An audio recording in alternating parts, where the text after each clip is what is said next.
Siemaneczko. Zobaczcie, co dzisiaj do mnie przyszło. Osą naprzód duszo cwaj. A tak naprawdę to są Gosol 2. No i co? Zrobimy unboxing. Pokażę wam co i jak. Potem ją pokażę złożoną. Na wstępie chciałbym też podziękować Geekbuying Polska za udostępnienie mi tej hulajnogi. Kody rabatowe będą widoczne na ekranie. Także do sklepu Osoma. No i zobaczymy, co to potrafi. Zapraszam.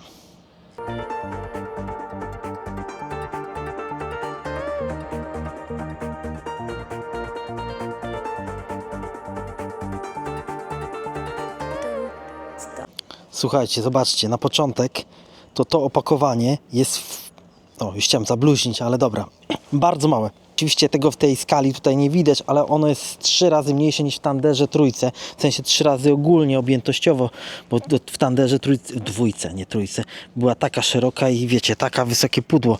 Więc tutaj jest dużo mniejsze to pudełko. Fajne, takie filigranowe. 32 kg waży i 28 sama hulajnoga. No nie no, pudełeczko malutkie, fajne. No dobra, odpakowujemy, zobaczymy, co tu mamy.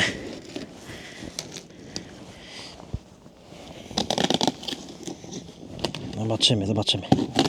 Wiecie, trzeba będzie też to naładować, więc zanim wyruszę, zanim to złożę, tego nie będę pokazywać jak to złożyć, ale coś wam powiem potem na ten temat. Jak to... O, dobra. Nie, od razu widzę, że jest bardzo ładnie tutaj zrobiona.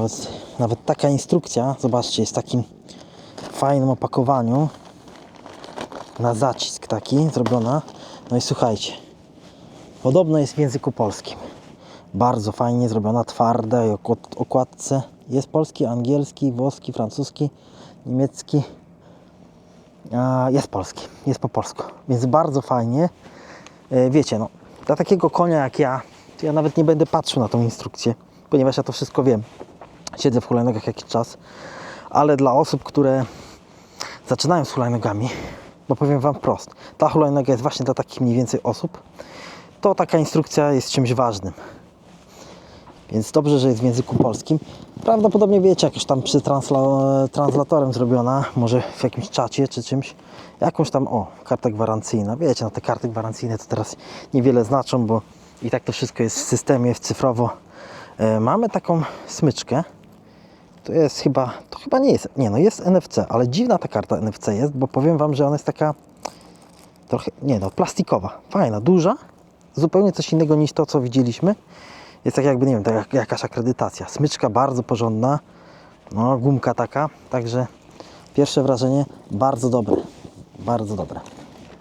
Dobra. Ale wiemy, że to was nie interesuje. Interesuje was to, co jest tam. Czy jeszcze coś tutaj jest? No jeszcze weźmiemy sobie, zobaczymy ładowarkę, jaka jest. A potem po prostu ją złożę i powiem wam, czy było trudno i tak dalej. Ładowarka prościutka.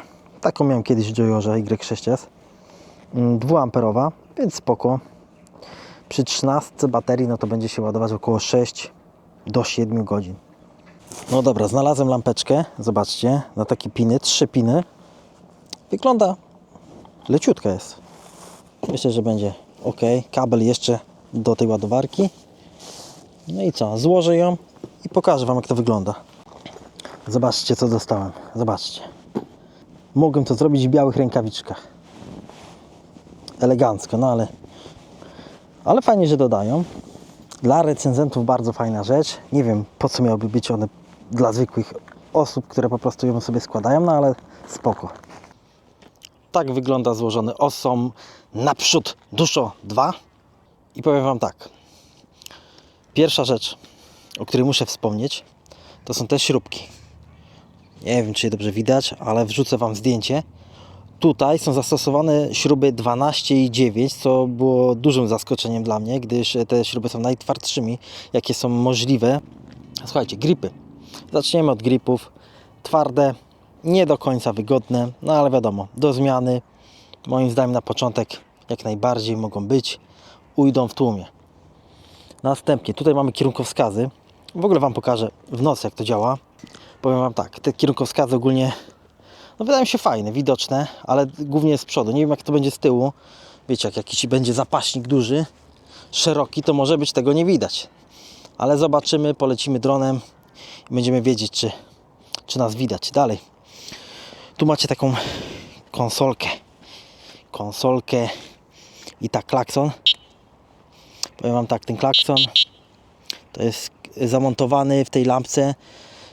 Nie jest to zbyt głośny klakson. Myślę, że lepszy byłby rowerowy, bo ten to w ogóle będzie, ten raczej będzie taki bardzo podstawowy. Miałem podobny w Joyorze Y6S i on był słabo słyszalny. Dalej, mamy coś takiego, nie wiem co to jest w ogóle, bo to nie ma żadnej funkcji, więc chyba to jakaś ozdoba. Mamy taki guzik kierunkowskazów i to akurat jest spoko, bo jak naciśniecie sobie raz, to się, widzicie, mryga, drugi raz to gasicie to. Także ten guziczek jest zajebisty i jeden z najlepszych, jakich w ogóle widziałem, jeżeli chodzi o kierunki. Mega wygodny.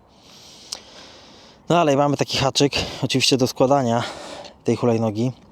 Ten haczyk fajnie, że jest, zobaczcie, w kierunku sztycy jest, że tak powiem, ten hak zrobiony, czyli po prostu jak będziecie sobie mieć jakieś zakupy, to one Wam właściwie nie wyskoczą w żaden sposób, nie będzie Wam majtało przód, tył.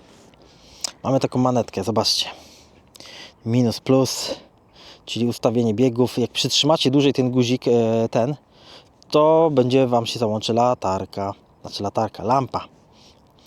No włącznik to my wiemy. W ogóle, zobaczcie, widać coś czy nie widać? Dobra, włączamy sobie hulajnogę tym guziczkiem. Wyświetla Wam się coś takiego i zobaczcie. Zobaczcie, widzicie jaka wygoda. Widać coś? Widać coś. Słabo widać tak na słońcu, ale generalnie to jest to dobrze widoczny wyświetlacz.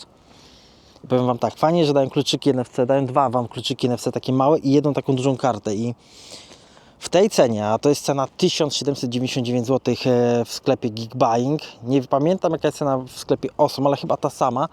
Macie kod Osom do sklepu Osoma i macie Osom 6 do Geekbuying, także macie jeszcze 6% mniej.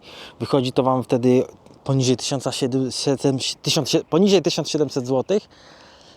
Jedynym konkurentem tej hulajnogi w tej cenie to jest Kukirin A1, gdyż obie hulajnogi posiadają baterię 48V i 13 Ah baterię. Tylko że w Kukirinie macie 800W, tu macie 1100. Więc tutaj jest troszeczkę mocniejsza hulajnoga. Zobaczcie, hamulce linkowe. Póki co działają spoko, sprawnie, dosyć lekko, nie ma tragedii. Wiecie jak to jest z linkami. Pamiętajcie, w tej cenie no nie możemy oczekiwać hydraulików. Za montowanie hydraulików no to będzie kilka stów więcej. Czy warto? Myślę, że nie, bo to jest, wiecie, powiem Wam dla kogo to jest hulajnoga. To jest hulajnoga dla młodszych odbiorców. Dla takich, którzy chcą też zacząć z hulajnogami. Gdyż akumulator, wielkość jego no jest przystosowana raczej do osób lżejszych. Na takiej hulajnodze producent podaje, że zrobicie około 70 km, no to już możecie, wiecie co, to 70 km zasięgu nie pojedzie. Realnie myślę, że między 30 a 50, to zależy od użytkownika. Być może są jakieś przypadki, gdzie ktoś zrobi tam, załóżmy te 70 km, ale to chyba, nie wiem, ważąc 30 kg, jadąc 15 na godzinę. Realnie jak jeździcie taką legalną prędkością między 20 a 25, chociaż 25 nie jest legalną, ale jest przyjęta w Unii taka prędkość i często hulajnogi mają właśnie taką blokadę, gdy je kupujemy, nie mają blokady 20, ta akurat ma chyba 20, z tego co pamiętam. Ja ją zdjąłem oczywiście, bo przecież nie będę się pajacował i jeździł 20 na godzinę. Natomiast przy prędkości 20 na godzinę z użytkownikiem 85 kg, jakim jestem ja, myślę, że zrobię 40 może kilometrów. Ale wiecie co? To sprawdzimy sobie w następnym odcinku zasięg tej bestii, bo to jest, wiecie, Awesome naprzód duszo 2. Słuchajcie, w ogóle tutaj jest przystosowanie do rejestracji. Jakby wyczuwali tam, że po prostu u nas, wiecie, z dupy są przepisy. No zobaczcie, no schludnie to wszystko jest zrobione. Nawet dali taki oplot do kabla silnikowego, co w ogóle jest dla mnie zaskoczeniem, bo generalnie co te kable to, wiecie, dyndają sobie, a tutaj zobaczcie, macie uszczelnienie. Uszczelnienie, czyli jakiegoś gluta dali za kablem. Wygląda to spoko. Nie rzuca się to jakoś w oczy. Wiecie, tutaj macie IP54, czyli no już można jechać w takim małym mrzawce, ale i tak bym tego nie polecał. Tak wyglądają hamulce, tak wyglądają tarcze. Tarcze to chyba są 120, ale wyglądają trochę na 140, ale wydaje mi się, że to są 120, po prostu one tak wyglądają w tym na tych oponach, bo wiecie, te opony są 10-calowe, bezdętkowe, wyobrażacie sobie, bezdętkowe, 2,5 calówki szerokości, więc to są takie bardzo miejskie, coś takiego jak macie w Bolcie, czy jakichś tam, wiecie, innych wypożyczanych hulajnogach. Można zmienić te opony, myślę, że 3-calowe byłyby ok, gdyż ten bieżnik jest dosyć wąski. No dalej mamy takie, widzicie, dosyć ładny oplot, bo jeszcze dany w trytytkę. Nawet tutaj postarali się w taki haczyk, żeby trzymał ten oplot, więc no zaskoczony jestem. Tutaj lampka, słuchajcie, lampka przychodzi odłączona, więc trzeba ją sobie przykręcić. I też Wam pokażę, jak ona działa, bo powiem Wam tak, już zrobiłem 20 parę kilometrów, bo wiecie, musiałem sobie naładować, zrobić tam przejazd. Już mogę powiedzieć, że ta lampka to jest jedna z lepszych lampek, jakie miałem do czynienia, takich stokowych lampek. W takim na przykład Dualtronie Thunderze 2, który jest z 8 razy droższy. Ta lampka, powiedzmy, że jest może mocniejsza, ale czy lepiej świeci niż ta, jeżeli chodzi o promień światła? Nie powiedziałbym. Dalej, zobaczcie, system składania. Co to za dziwactwo tutaj jest? Tutaj macie taki bolec, musicie go nacisnąć i do siebie dać. No trzeba troszeczkę użyć, kurwa, siły. Dobra, poszło. Więc jak trzeba użyć siły, więc to raczej Wam w trakcie jazdy nie powinno się rozdupcyć. Śruba wydaje się dosyć porządnej jakości, ale wiecie, to może się wydawać. Na górze dali 12, więc myślę, że chyba nie oszczędzi. Dalej leci tak i o, widzicie, leci. Od razu leci, więc no tak to wygląda. W ogóle to jest mała hulajnoga. Mógłbym ją przyrównać do swojego Joyora X6S, którego kupiłem 5 lat temu i powiem Wam tak. Jakość spasowania tych elementów to jest niebo a ziemia. Niebo a ziemia. Ja wiem, tamten ma przejechane 15 000, ale słuchajcie, no ta hulajnoga o wiele lepiej wygląda pod względem spasowania. W ogóle te nowe hulajnogi to jest porządna jakość. Dobra. Kurwa, co jest? No co jest? O, poszło. Dobra. Zobaczcie, zero luzów. Zaraz sobie weźmiemy miareczkę i będziemy mierzyć. Jeszcze zobaczcie. Tutaj jest usadowiony port ładowania. Fajnie, że to jest takie coś, bo wiecie, jak macie gumkę, to ta gumka czasami się odskakuje, wiecie, w trakcie jazdy czy coś. Można zahaczyć, a to zawsze Wam się zamyka, więc nie powinno się zalać przede wszystkim, ani jakichś syfów nie powinno Wam wejść. W ogóle w dobrym miejscu to jest usadowione. Błotniki z przodu, podstawowy błotnik, ale z tyłu to jest błotnik, który spełnia oczekiwania. Może on nie jest najpiękniejszy, może to nie jest, ale zobaczcie, jakie jest, kurwa, twarde. Nic tutaj nie drgnie. To jest w ogóle jakiś, tu jest jakieś CNC, jakiś blacha, tu jest dopiero plastik, ale to jest naprawdę porządnej jakości. Tu macie światło stop, zresztą też Wam pokażę. Sprężyny, zawieszenie sprężynowe, można je regulować. Z przodu i z tyłu to samo. Widzicie, macie taką krateczkę, można takim kluczem sobie regulować. Niby to jest standardowo ustawione, ale powiem Wam już teraz, że dosyć twarde jest to zawieszenie. Zresztą pokażę Wam. Staniemy sobie tutaj. Nie wiem, czy to dobrze będzie widać. O, dobra, zobaczcie.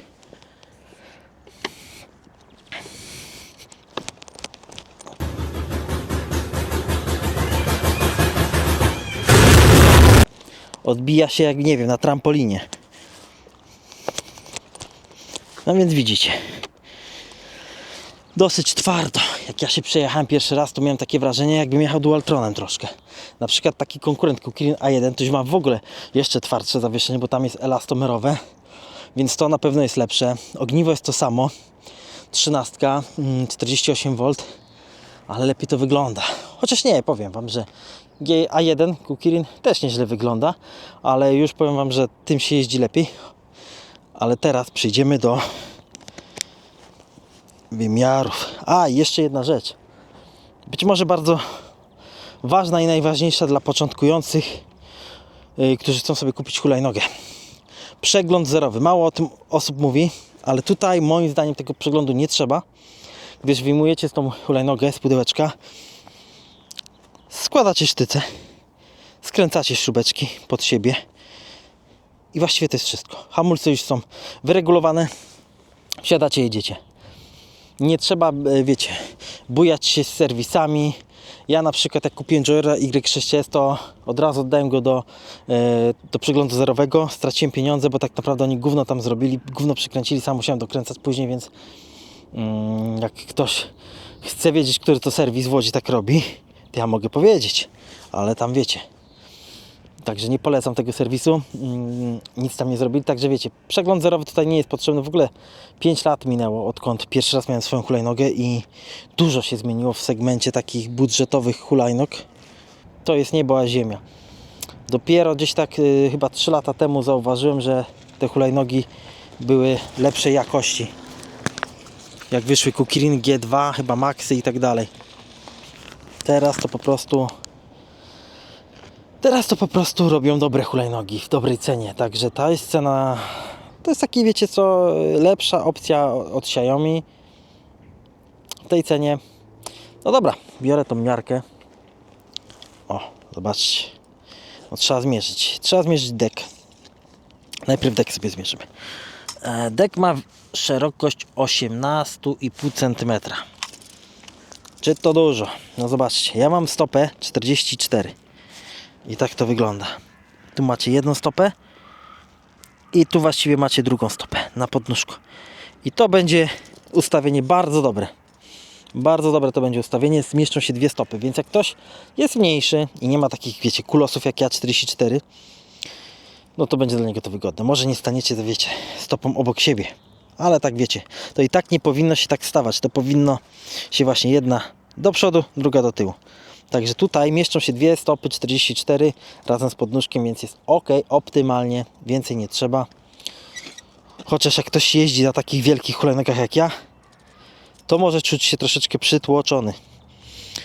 Długość tego deku, słuchajcie, 52 cm.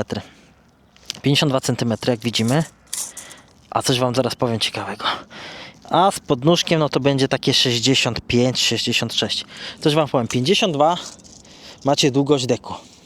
I taka ciekawostka, w Teverunie 7260R, który jest piekielnie dużą hulajnogą, wielkim monsterem 15-tysiącowatowym, długość deku bez podnóżka wynosi 54 cm.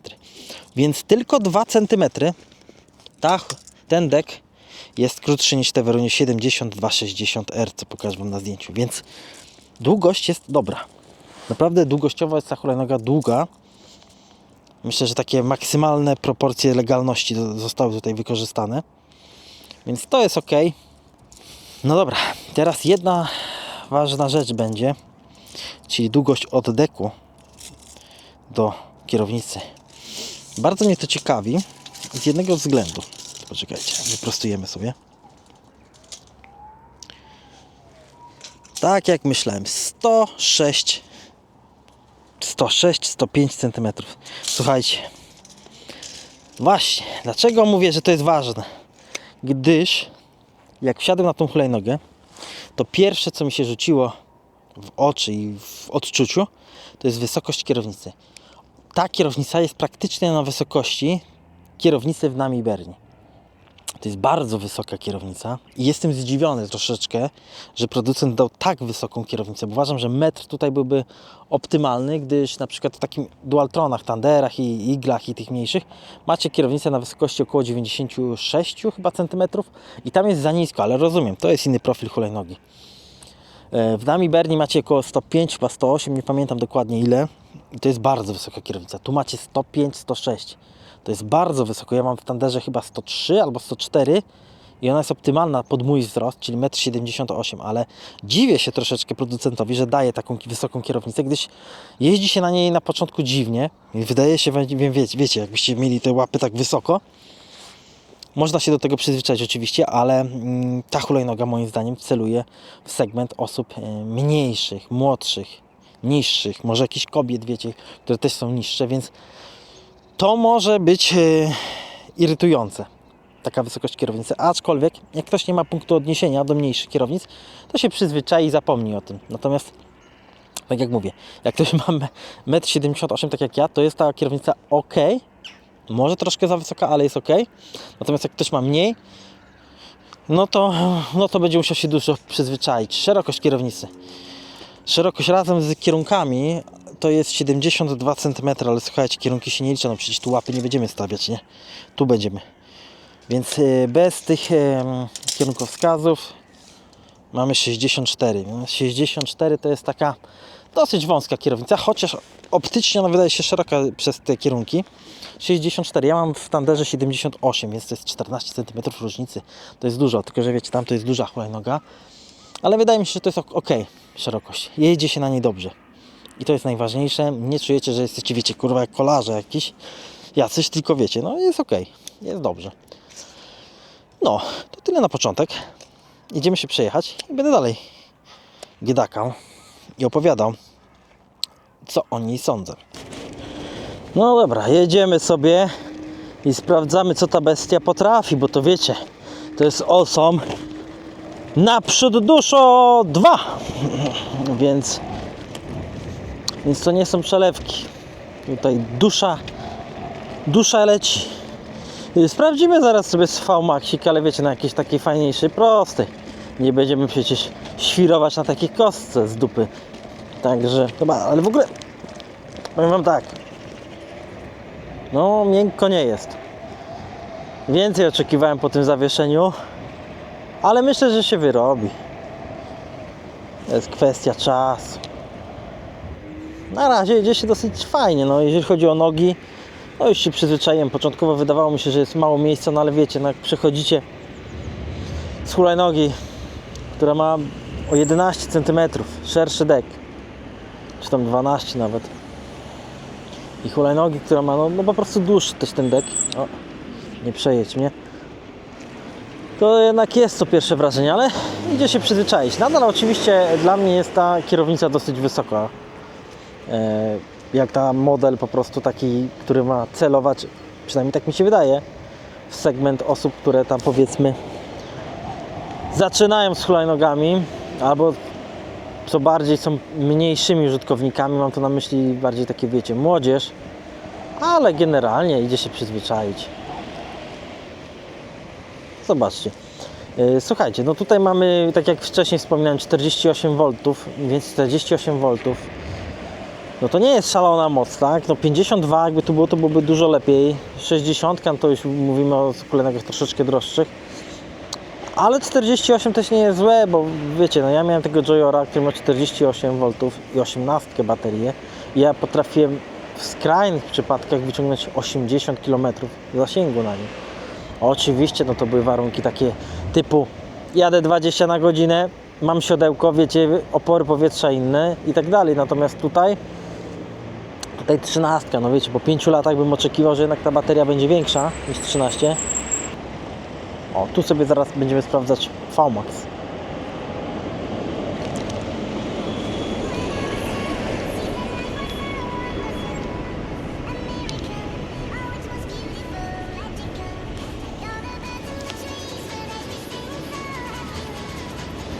Dobra, bieg race włączony i zaraz będziemy się rozpędzać.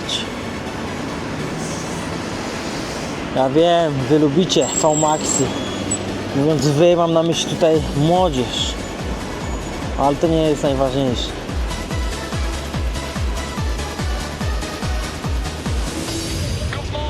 Dobra, pizdę dajemy. 20, 30, 35, 40, 41. Jedziemy lekko pod górę, 41 na godzinę. Kurwa, chce mi urwać głowę taka prędkość. 41. Słuchajcie. No to można wyszaleć się. 1100 watów.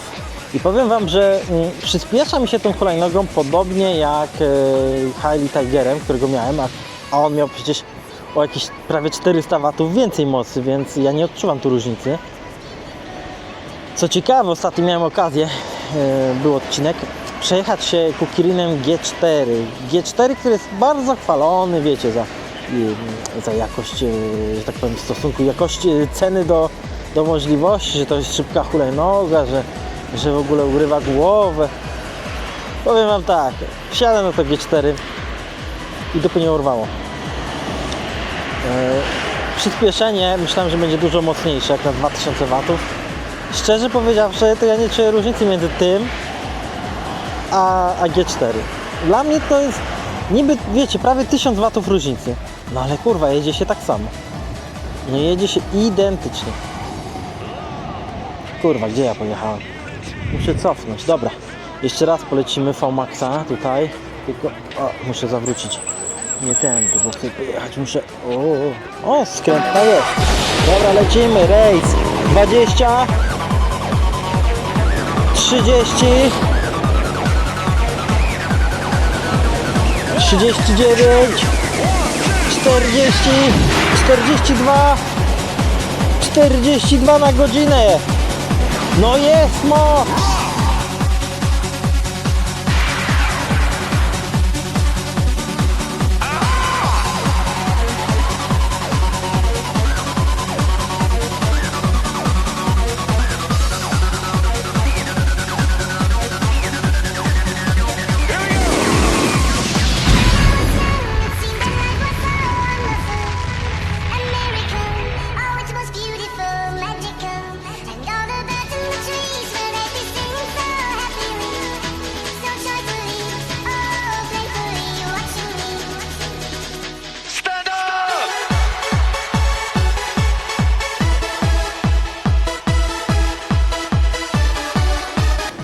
Ale hamuje się nieźle. Dobra, no rozpędźmy się i zahamujmy. Zobaczcie, jadę sobie takie 35, 36 i damy teraz po heblach. Tak. O kurwa! Ja pierdolę. No zobaczcie. Zobaczcie. No to lecimy. Raz, 2, 3, 4, 5, 6. No około 7 metrów hamowania. Przy prędkości 36 na godzinę, więc jest nieźle. Jest nieźle jak na linki. Myślę, że mój Thunder by na hydraulikach chyba, chociaż muszę zrobić test któregoś dnia, bo sam jestem ciekawy. No 7 metrów to jest naprawdę, słuchajcie, niezły, że tak powiem, droga hamowania. Jeszcze o deku nie powiedziałem, on jest plastikowy, ale powiem wam tak, ten plastik jest dosyć twardy, ja nie miałem wrażenia, żebym jechał na czymś innym niż to, co zobaczyłem wcześniej. Dla mnie ten plastik jest taki sam, jak aluminium i tak dalej. Więc wiecie, no, tu jest oszczędność, powiedzmy, materiału, gdzieś musiała być. No, fajnie się jedzie, naprawdę fajnie się jedzie. Zobaczcie, testowałem takiego Harley Tigera GTR, tak? Evo GT, jakoś tak. Ja mam wrażenie, że to jest taka sama hulajnoga pod względem jakości, spasowania i feelingu z jazdy, takiej przyjemności. Nie odczuwam różnicy, a tamta hulajnoga, no to jest ponad 2 razy więcej droższa, no, prawie 3 razy droższa. Oczywiście tam macie IP7, tu macie IP54, no jest to różnica rzeczywiście, no ale czy warto to płacać prawie 3000 za to, że masz lepszą wodoodporność? No w to wątpię, tam też macie linki, tylko że wiecie, tam jest ta bateria 23 na 52 V. Ale jak pamiętacie, ja zrobiłem tam 50 chyba parę kilometrów, tylko że ja na tej baterii, to ja pałowałem tam. Jeździłem prawie maksymalnie ile się da, więc ta bateria w Harley Tigerze jest rewelacyjna. Tu zobaczymy, no pamiętajcie, cena jest niska, jeszcze macie te kody zniżkowe. Zobaczcie, naprawdę przyjemnie się jeździ. Stopka jest jeszcze tutaj z przodu dana. Troszeczkę jest to dla mnie nieintuicyjne. Ja zawsze jestem przyzwyczajony, że od razu schodzę i sobie stopkę łapię, cyk i już jest z przodu, ale podobno to jest lepiej. Bo stoi pewnie, zobaczcie, jest na lekki dół spada, a mimo to się trzyma sztywno. Jeszcze jest taki napis Awesome. O nim więcej powiem wieczorem. Czemu jest w kolorze pomarańczowym i czemu w tym miejscu? Jaką funkcję pełni? Są tutaj płaskowniki. Takie płaskowniki coś jak G4, G2. Taki industrialny wygląd, że tak powiem. Czy wziąłbym ją dla siebie? Kurde, za 1700 zł. Za 1700 zł. Czy ja kupię coś lepszego za 1700?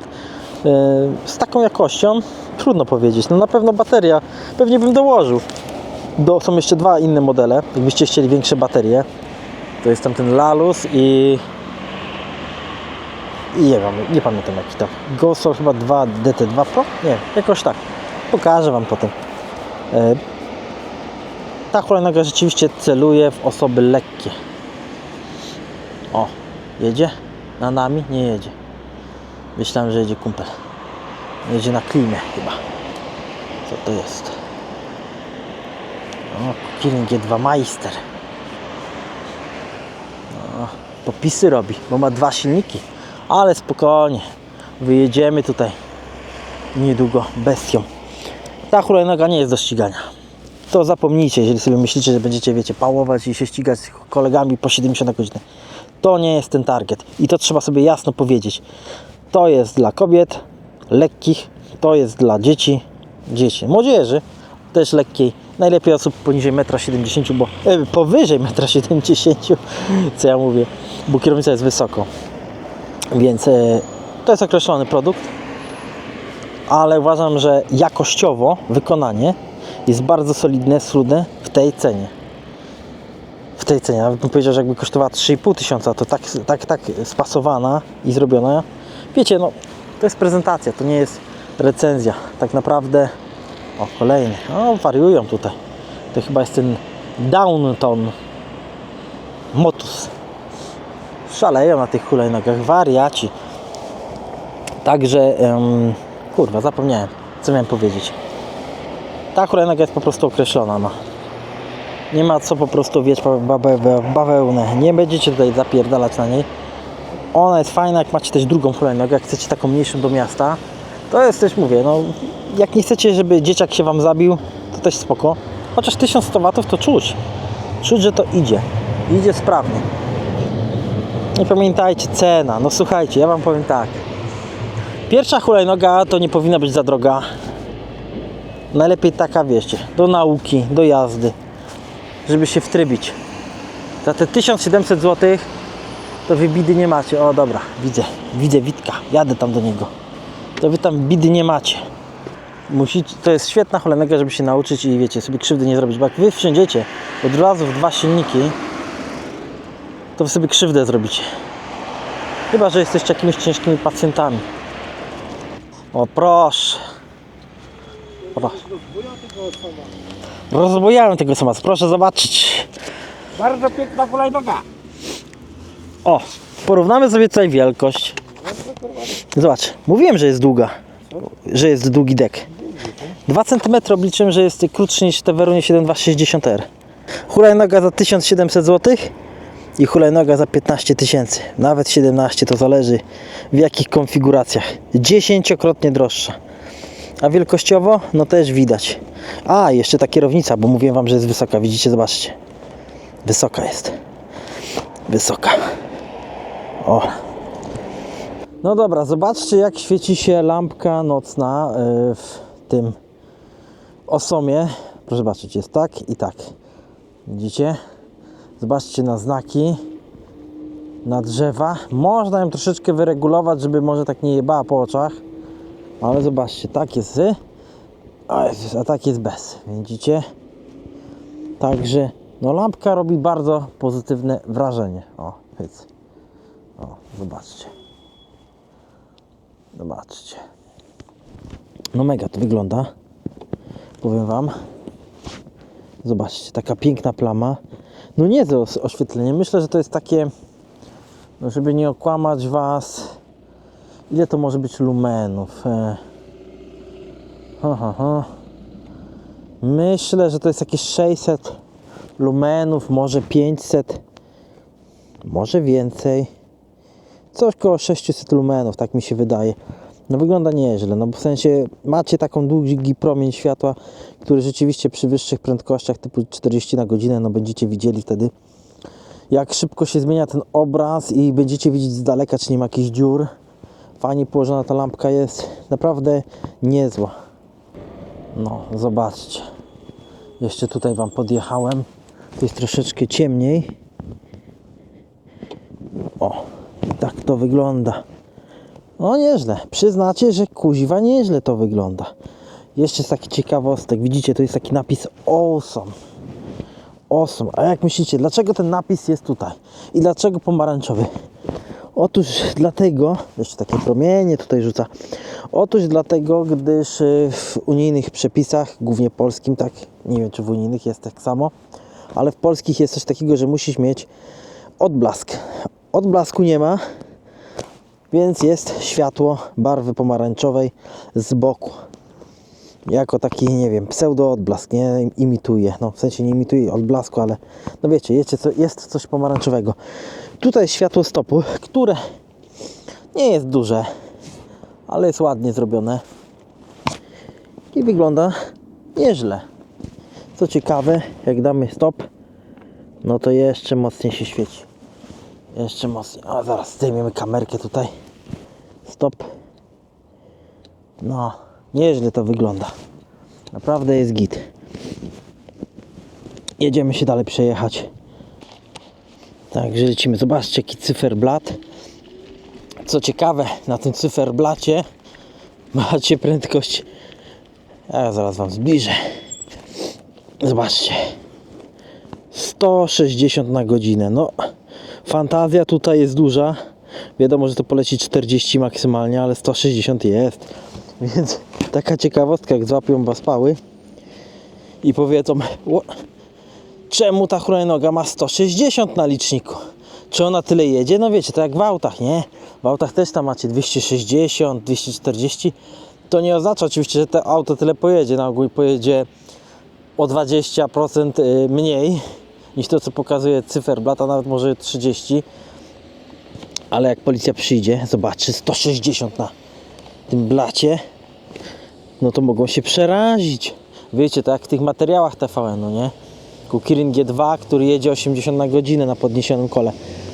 I ten tryb race. Szkoda, że jak naciskam gaz, to tutaj właśnie nic się nie dzieje. No mogłoby to, wiecie, ten moment obrotowy się zwiększać, no ale nie zwiększa się. I tak jak mówiłem wcześniej, może za dnia ten wyświetlacz jest średnio widoczny, ale po ciemku, no to jest piękny po prostu. Jeden z ładniejszych wyświetlaczy, chociaż dosyć, wydaje mi się taki mało interaktywny pod tym względem graficznym. Też naciskam gaz i nie wyświetla się tak naprawdę, wiecie, w Dualtronie jest coś takiego, znaczy w tym Minimotor, że jak naciskam gaz, to ta kreska otaczająca ten cyferblat się zwiększa z upływem tego, jak naciskam ten gaz. Tutaj tego nie ma, chociaż nie, ale zauważyłem, że ta kreska pomarańczowa zwiększa się w związku z tym, o teraz na przykład mamy 19, to są dwie kreski, tak? Jak przyspieszę, to pojawiają się 3 kreski, także spoko nawet to wygląda. No ale przecież nie wypełni ta kreska do końca. Ciekawe jestem, czy w ogóle ona jest dostosowana, żeby wyświetlały się te kreski aż do końca, do tych 160. No to byłoby dosyć intrygujące. No dobra, polecimy jeszcze tym VMAX-em. Słuchajcie, jest zimno, także trzeba brać to pod uwagę, że ta bateria troszeczkę inaczej się będzie zachowywać. 40 na godzinę. I cyferblat tam wskakuje już na wyższe wyniki, tam wiecie, pokazuje prawie 60, to 41. 41, no nie jest to dużo. Nie jest to dużo, wiecie, no jak ja miałem Juniora, to mi pokazywał nawet i 51, tylko że tam było źle zestrojone średnica koła. I zawyżał, realnie to jechał 45.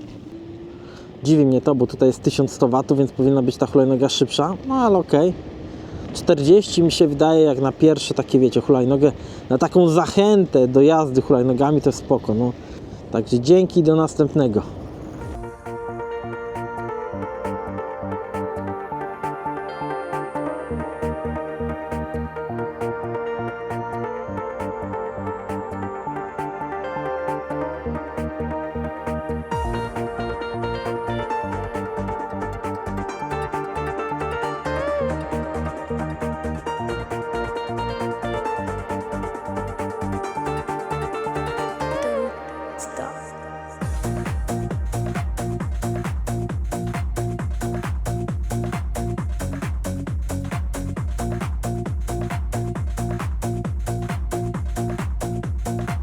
It's the rich sound.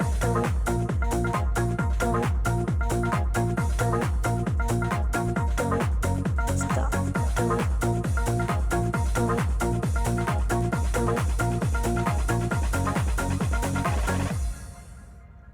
Don't stop.